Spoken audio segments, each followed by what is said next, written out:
to keep my speech as apolitical as possible. I wanted to keep my speech as academic as possible. But the speakers from the opposition benches have indulged in a continuous Nehru bhajan from morning, instead of doing a bhajan of ISRO and ISRO scientists. And that is leaving me with no option but to correct and place before this honorable house, this august house, some very important facts about what was the contribution of certain figures whose hagiography is trying to be written today by members of the opposition. An impression is made to be given that everything scientific in India, all scientific achievements in India, whether it is ISRO, whether it is DRDO, whether it is CISR, whether it is IISc, every scientific achievement in India is credited to Nehru. But the reality is far from that.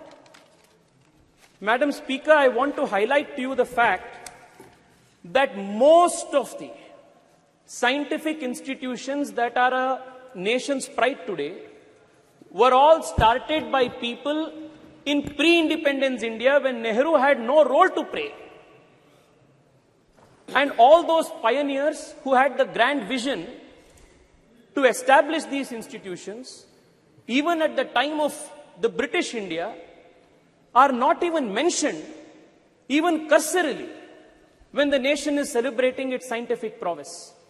I only want to take the example of one or two people. Kanimoyiji, I am quoting the example of Arcot Mudaliar, coming from Tamil Nadu. Please hear it out.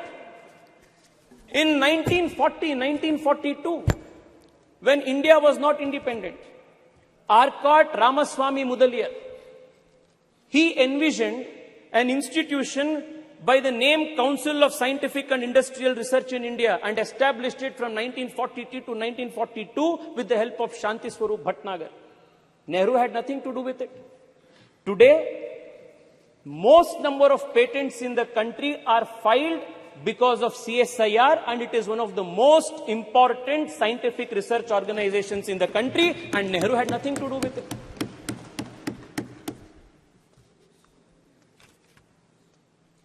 Let me tell you what role Nehru played. Immediately after independence, when the institute, CSIR, was brought under the Ministry of Industries and Commerce. In one of the meetings, at the very beginning of the CSIR after independence, Pandit Nehru says, the members of the governing body will appreciate that it is difficult for me to devote much time to many aspects of the work of the council. For the present everyday work, Dr. Shyama Prasad Mukherjee will, however, look after the council. It was because of Dr. Shyama Prasad Mukherjee, the founding father of my party, the earlier avatar of the Bharatiya Janata Party, Jan Sangh, that the country's earliest scientific establishments were strengthened and gotten strengthened at the root level. Dr. Shyama Prasad Mukherjee, as the Minister of Industries and Commerce, set up the National Physical Laboratory, National Chemical Laboratory, National Metallurgical Laboratory, Fuel Research Institute, Ceramic Research Institute, Central Leather Institute, Central Electrochemical Institute. All of these institutions were started, strengthened, and supported by Dr. Shyama Prasad Mukherjee. But today, Arcot Ramaswamy's name is not mentioned, Dr. Shyama Prasad Mukherjee's name is not mentioned, Shanti Swarup Bhatnagar's name is not mentioned.